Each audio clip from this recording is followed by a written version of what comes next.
One of the core pillars of Monster Hunter is its equipment system, which provides stats and bonuses based on the materials they're made from.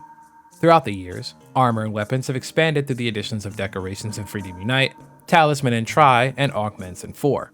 By combining all of these aspects, players can create sets that fit their personal preference to better hunt their next target. However, creating that set can be a daunting task for some players as the knowledge of the craft isn't as widespread, especially with guides that tell you what to get and not how to create them from scratch. Hello, my name is Monster Hunter, and like I've always said, a meta set does not a good player make. In today's video, I'll be covering the several ways players can utilize set building.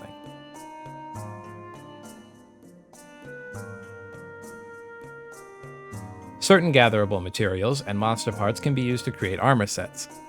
Each armor set consists of a helmet, torso, bracers, waist, and leggings that provide unique defenses and skill combinations. Equipping these armor pieces for their benefits is known as set building, which involves combining armor pieces, decorations, and talismans to obtain certain skills or skill combinations. When creating a set, one should consider their weapon, talisman, and playstyle before choosing their armor. I will elaborate on this concept as I continue. Set building can be categorized into 3 groups of 2 concepts each. Group A includes full and mixed sets. Group B covers comfort and meta sets. And Group C contains progression and endgame sets. Wearing all the pieces of the same armor line is called a full set. The benefit of wearing a full set goes beyond appearance, granting players guaranteed resistances and skill combinations. The skills offered by the armor presents easy-to-use templates for playstyles that can be customized through decorations. 2 good examples of full sets are the Black Set and the Seltas Set from Generations Ultimate. The skill combination present on the Black Set is Blight Resistance, Fast Charge, Critical Draw, and the compound skill Readiness, which has Punishing Draw and Quick Sheath. Other than Blight Res, each skill assists the Greatsword's hit-and-run playstyle by offering increased charge speed, faster sheathing, and bonus damage, as well as the ability to stun on draw attacks. It is an excellent template for this particular weapon and playstyle. The Seltas set has Sharpness, Artillery, Hero Shield, and Guard. The Gunner variation has the same skills, but with Ammo Saver in place of Sharpness. This set works best for Gun Lance, Charge Blade, and Heavy Bowgun, as Artillery increases shelling, files, and crack shots, Guard reduces knockback on block, Sharpness for Gun Lance shelling combos and Charge Blade blocks, and Ammo Saver refreshing bowgun shots. While these sets are already generous with their ease of access, players can add an extra skill or 2 onto the set to bolster the already present combination or their own personal needs. We've already established that the Black Set supports a hit-and-run playstyle, so let's add more skills to support that combination. There aren't many skills that could synergize with this playstyle, but their quality makes up for it. KO could stun the monster faster on punishing draw hits, Critical Boost increases critical draw hits, and Sheath Sharpen has the chance to restore sharpness when sheathing while the monster is enraged. To make this work, we need to account for the slots on the equipment and the slots required for the decorations themselves.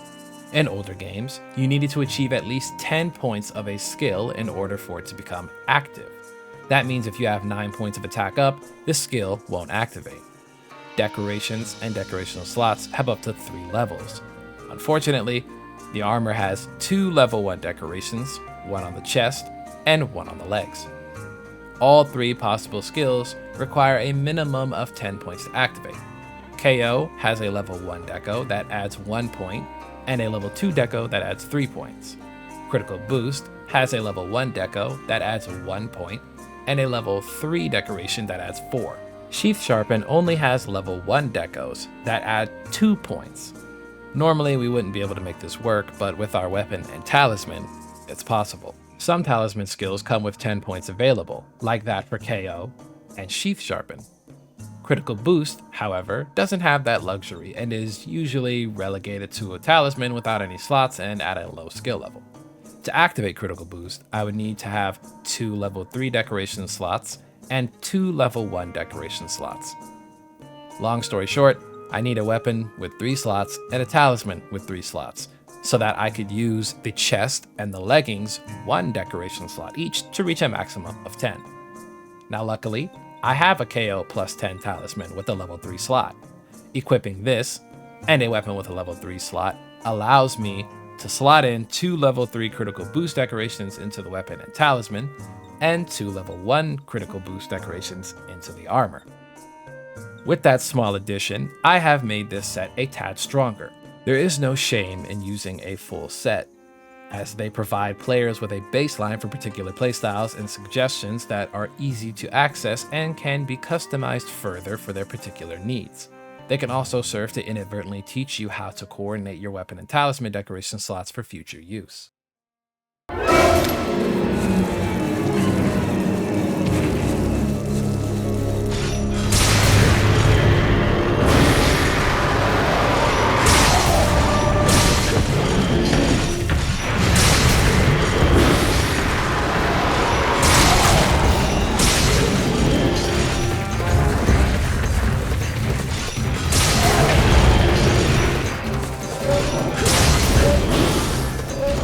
Mixed sets contain armor pieces from one or more sets. This is done to create certain skill combinations not accessible through full sets. The drawback to mixed sets are negative elemental resistances and looking ugly.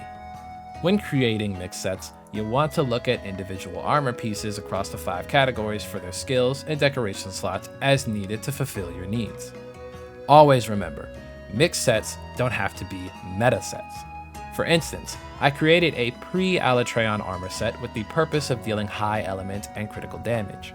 I chose the Mahnster's Charm for critical eye, and the Call of Tarath Fire Switch Axe for its high element, 20 base affinity, and built-in critical element. For the armor, I chose 3 parts Safi, the helmet, torso, and leggings, as they all have critical boost, and activate the set bonus, which grants increased element and heals after landing a certain number of hits, but takes health with every attack. For the bracers and waist, I chose the Ruiner Nergigante pieces, as they both have attack boost and a set bonus that heals for landing a certain amount of hits. I doubled up on the healing in order to offset the self-inflicted damage. Now, the decorations I slotted were Fire Attack, Attack Up, Weakness Exploit, Evasion, and Blight Resistance. Obviously, Fire Attack for higher element, Attack for the 5% affinity bonus, Weakness Exploit to have an 80 to 100% chance of landing a crit, Evade Window to make sure I don't get hit, and Blight Res to speed up recovery from Dragon Blight in case I do get hit.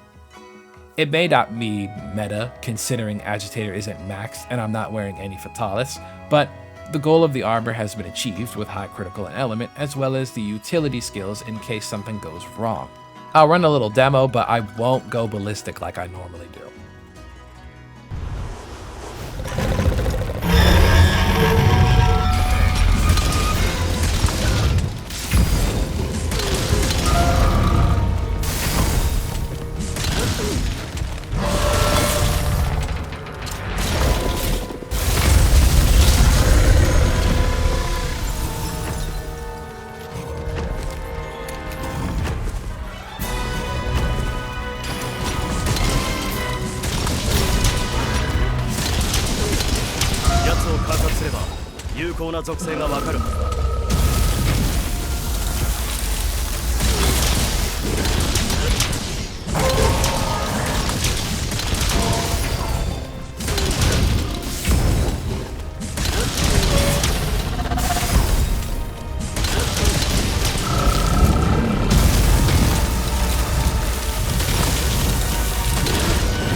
It may seem arduous, but it's definitely worthwhile practicing making mixed sets.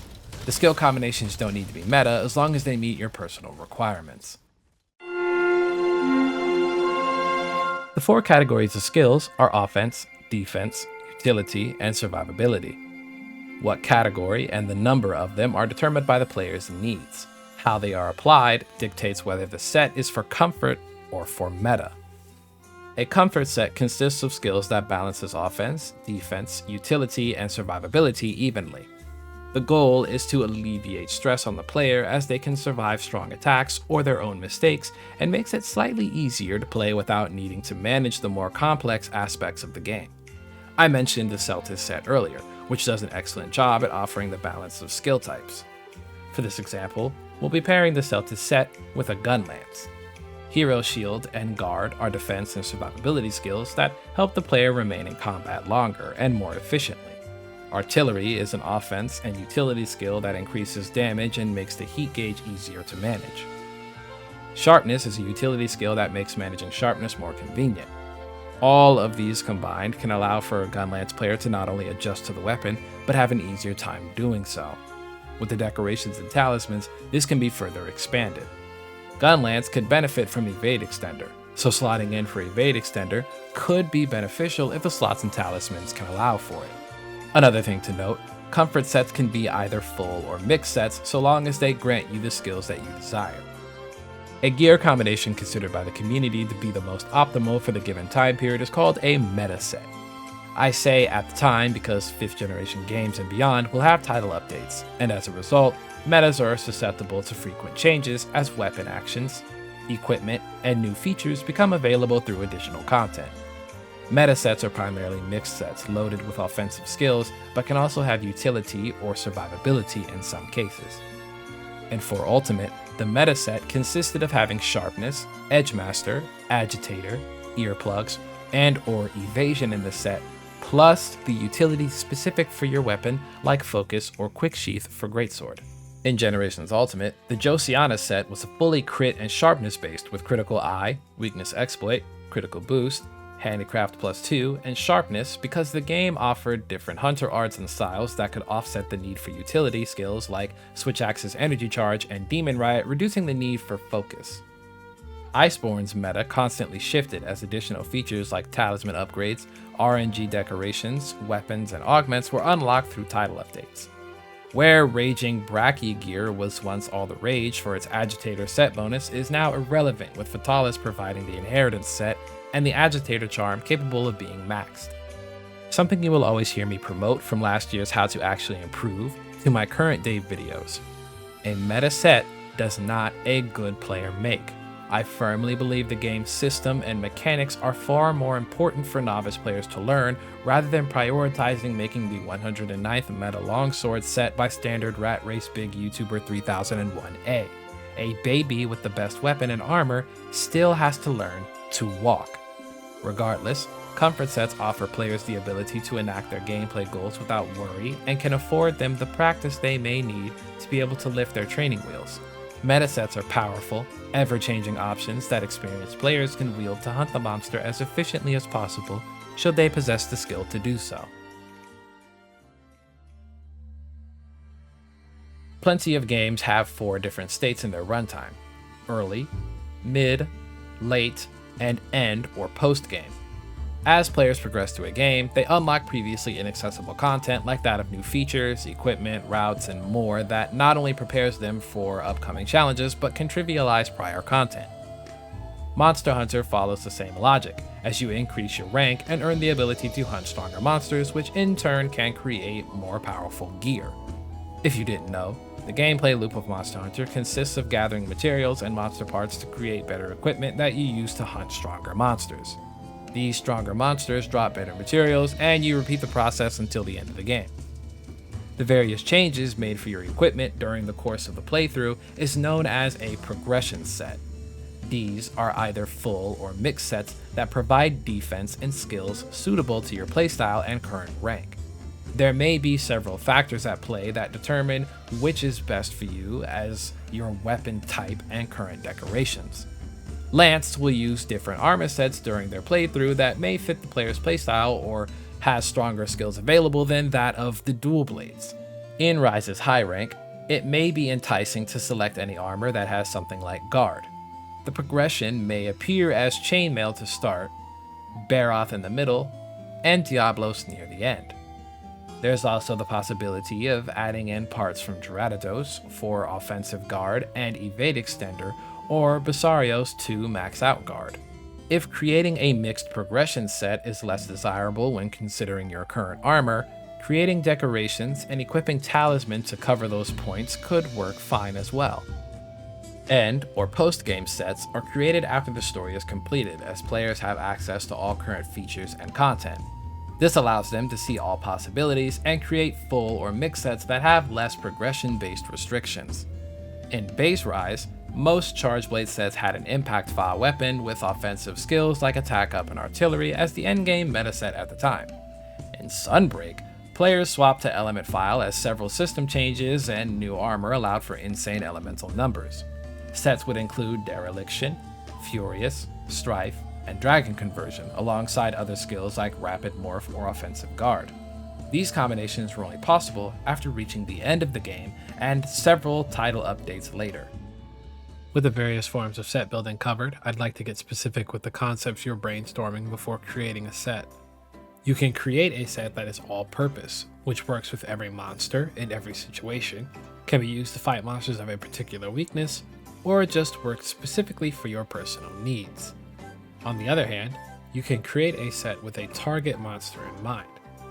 Next, you need to consider your weapon type and playstyle. Let's say you choose the Charge Blade. Are you going to play an Impact file or Element file? Savage Axe or Discharge Spam?